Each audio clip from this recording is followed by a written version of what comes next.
를 준비하는 시간 KBS 1라디오 김성환의 시사야. 어젯밤 서울의 한 지하철역에서 30대 남성이 흉기를 휘둘러 여성 영무원 한 명이 숨지는 사고가 발생했습니다. 이 가해 남성은 피해 여성의 전 직장 동료로 피해 여성을 스토킹한 혐의로 재판을 받고 있었다고 하는데요.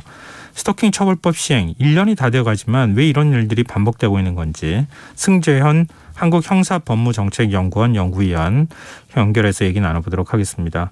연구위원님 안녕하십니까?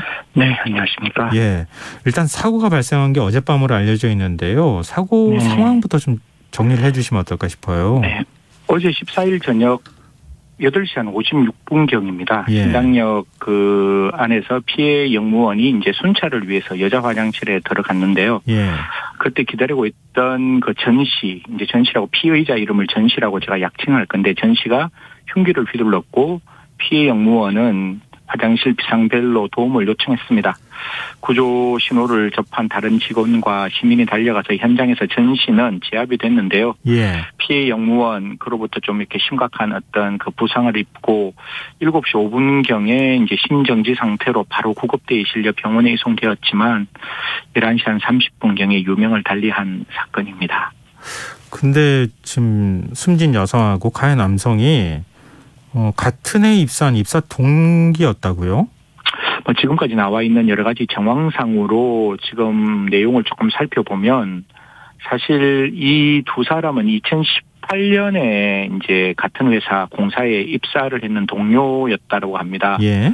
사실 그런 상황에서 그냥 잘 지냈으면 되는데 이미 스토킹이 그 이듬해부터 시작이 되었고 2021년 10월에는 그 불법 촬영한 영상을 유포하겠다고 협박까지 했습니다. 그래서 이 일로 피해자는 전 씨를 사망한 피해자는 전 씨를 고소했고 또 계속해서 그 고소를 했음에도 불구하고 계속해서 2011년 1월에 계속 스토킹을 했기 때문에 다시 1월에 스토킹 혐의로 재차 고소를 했는 사건이죠. 사실 입사 동료로 시작되었지만 그 결과는 정말 참혹한 결과로 결과가 나타났고 그 사이에 이미 2번씩이나 고소를 해서 사실 피해자의 사망을 막을 수 있는 사건이었는데 중간중간에 여러 가지 빈 공간이 발생해서 또 피해자가 사망한 사건이라서 저도 굉장히 마음이 안타깝고 또 한편으로는 가슴이 답답하다는 말씀 드리겠습니다.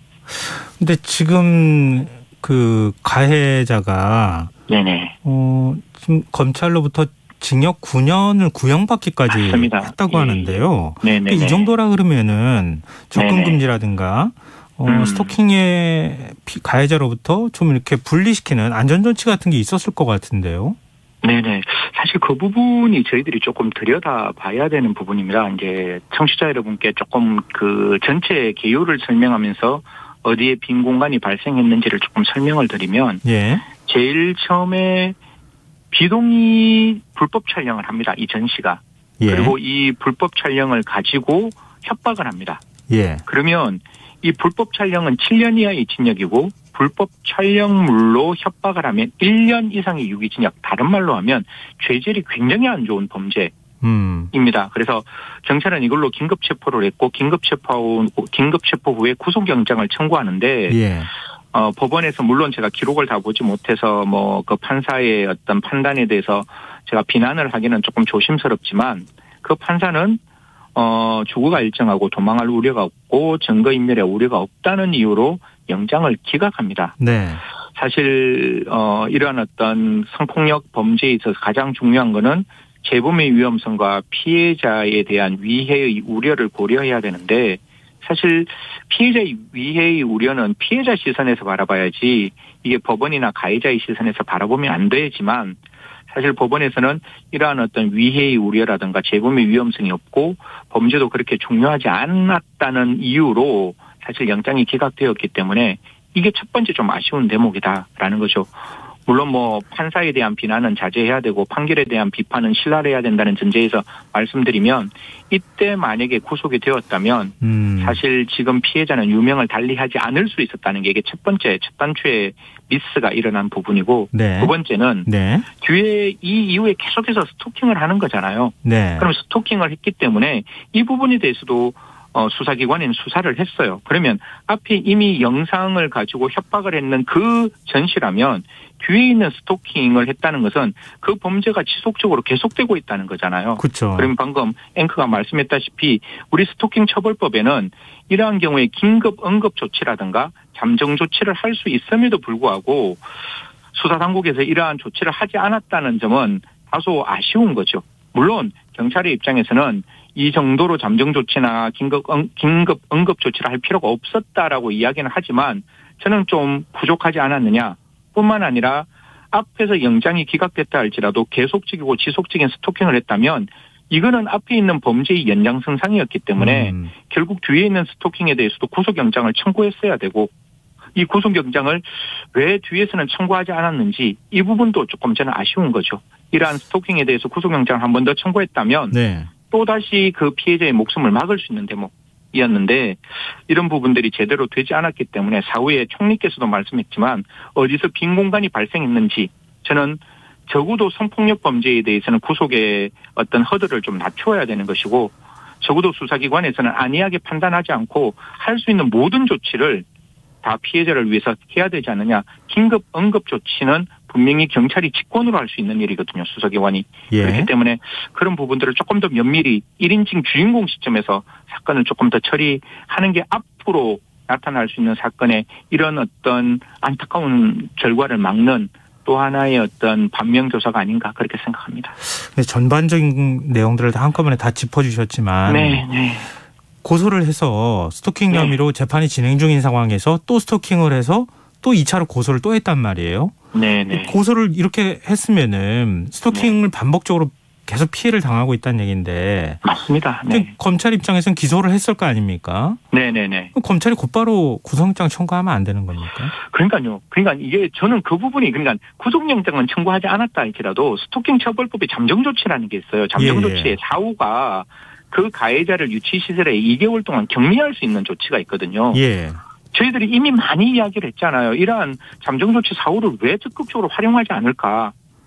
그런 부분에 대한 근본적인 의문이 드는 것이고 저 앵커하고 한번 이 부분 지적 한번 해보고 싶어요. 네. 검사가 구형을 9년 했단 말이에요. 말씀 주셨다시피. 예. 그럼 9년에 구형이 되고 그로부터 한 달 후에 이제 오늘 원래 선고가 나는 날인데 예.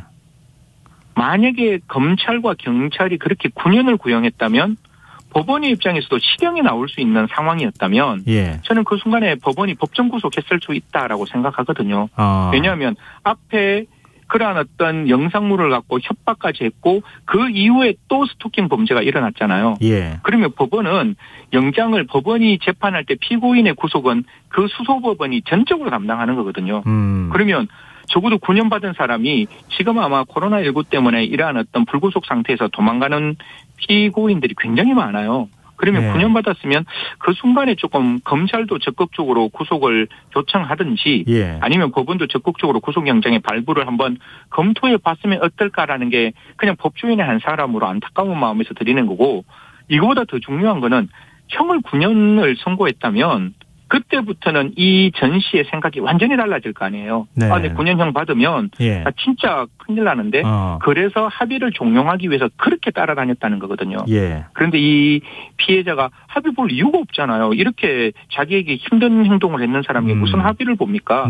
그래서 합의가 안 되는 상황에서 이러한 보복범죄가 일어났다면 적어도 이 시점 앞에서 피해자가 보호를 원치 않았다 할지라도 적어도 9년이 구형된 그 다음 시점 부터는 좀 경찰과 수사기관이 적극적으로 피해자를 보호했어야 되지 않느냐. 적어도 실형 9년이 구형되어 있는 피고인이 무슨 짓을 할지 어떻게 알겠습니까? 그렇기 때문에 적어도 앞으로도 검찰이 실형을 구형하는 스토킹 범죄라든가 성폭력 범죄, 특히 그 피고인이 불구속 상태라면 적어도 법원에게 구속을 다시 한번 요청하거나 아니면 적어도 피해자를 보호하기 위한 적극적인 조치, 이때부터는 피해자 의사와는 관계없이 좀 적극적으로 피해자를 보호할 필요가 있는 거 아닌가. 앞에서야 피해자가 싫다고 했을 때 국가가 개입하는 게 조금 과하다가 그러지만 징역 9년 받은 피고인이 무슨 짓을 할지 저는 굉장히 섬뜩하거든요. 그래서 앞으로도 좀 중형이 구형된 사건에 있어서의 스토킹과 그다음에 성폭력 사건에 대해서는 수사기관이 적극적으로 피해자를 좀 보호하자. 이게 총리가 말했던 예방조치 중에 하나가 저는 될 수 있다라고 생각합니다. 근데 지난번에도 비슷한 사건이 있어서 위원님 인터뷰를 했던 것으로 또 알고 있기도 하고 그러는데요. 그러니까 지금 이게 법원하고 수사기관이 사법적 단죄 의지가 부족해서입니까? 아니면은 어떤 규정상의 문제가 있기 때문입니까? 이게 보통 판사님이 제가 정원을 알기로는 3,200명 가까이 판사님이 되세요. 네. 또 검사님들도 한 2,000명 이상이 되는 걸로 알고 있는데 네. 지금 저는 수사기관이 성폭력 범죄와 스토킹을 바라보는 시선과 시각이 다 바뀌어야 된다라고 생각하는 거거든요.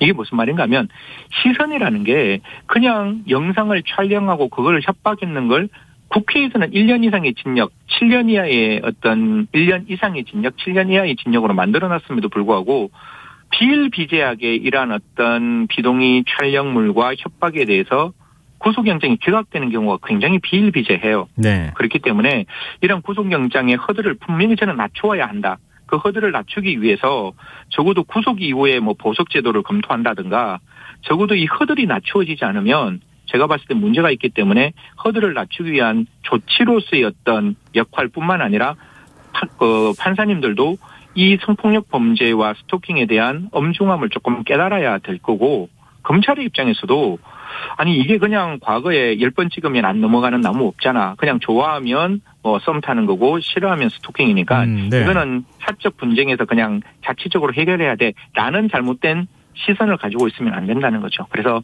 그러한 어떤 법원과 검찰의 일부 판사님들, 일부 검사님들이 가지고 있는 좀 안일한 생각들은 분명히 좀 바뀌어야 할 대목이 아닌가 그렇게 생각을 합니다. 그런데 방송에 나오셔서 이 말씀도 계속 반복적으로 하고 있고 저희가 꼭 비슷한 사건이 발생할 때마다 비슷한 얘기를 하고 있는데 맞습니다. 안 되는 게 좀 답답한 상황인데요. 만약에 이렇게 되면 입법부 차원에서 강제할 수 있는 법률을 개정하는 방법은 없겠습니까?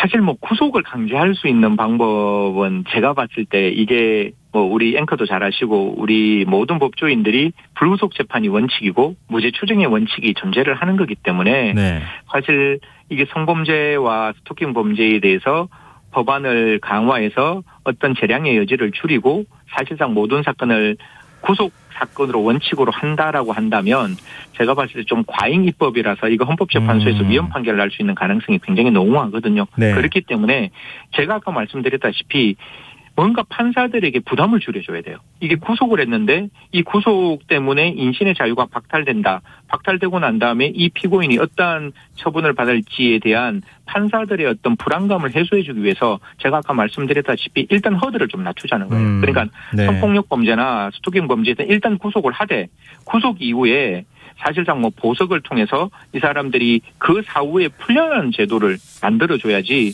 그냥 구속하고 난 다음에 전혀 현재와 같은 보석 제도와 같이 전혀 풀려지지 않는다면 판사들은 분명히 구속에 주저함이 생길 거예요. 그래서 알겠습니다. 뒤에 있는 제가 왜 이 보석에 대해서 조심스럽게 말을 하는가 하면 자칫 유전 무죄, 무전 유죄가 될 수 있거든요. 구속하고 난 다음에 돈 있는 사람만 사후에 보석으로 보증금을 통해서 풀려난다. 이 또한 문제가 있는 거 아니냐. 그래서 옛날에 제가 주장했었는데 법무부에서 조금 반대를 했어요. 이게 구속의 허들을 낮추는 건 타당하지만 그런다고 해서 보증금을 통해서 보석을 하는 것은 또 하나의 어떤 유전 무죄, 무전 유죄가 나올 수 있기 때문에 조심스럽다. 그런 내용들이 있는데 그럼에도 불구하고 저는 분명히 허들을 좀 낮추는 게 필요하지 않을까 그렇게 생각합니다. 위원님 짧게 이 말씀 여쭤보고 싶은데요. 지금 재판 진행 중이잖아요. 지금 피해자가 사망한 상태잖아요. 가해자는 어떻게 되는 겁니까? 재판 계속 진행되는 거죠? 전혀 문제 없습니다. 지금 피해자가 사망했는 건 오히려 보복폭행, 보복살인으로 훨씬 더 가중처벌 받을 수 있어요. 그래서 보복살인죄로 기소가 된다면 사형 무기 10년 이상의 징역이고 이미 이 전 씨가 저질러 놓은 스토킹과 그다음에 성폭력 범죄는 그대로 피고인이 살아있기 때문에 피해자 사망과는 전혀 관계없습니다. 분명히 이 전 씨에게는 법이 허용하는 최고의 형벌로 이 전 씨를 다스려야 하지 않을까. 물론 그거는 수사당국과 재판이 적이 판단하겠지만 적어도 저는 그 피해자에게 좀 국가가 해야 될 또 하나의 일은 이 행위에 걸맞은 형벌을 부과하는 것. 그게 국가가 해야 될 일이다라고 말씀드리겠습니다. 네, 오늘 위원님 말씀을 법원, 검찰, 경찰 모두 다 귀담아 들었으면 좋겠습니다. 오늘 말씀 고맙습니다. 감사합니다. 네, 고맙습니다. 예, 지금까지 승재현 형사법무정책연구원 연구위원이었습니다.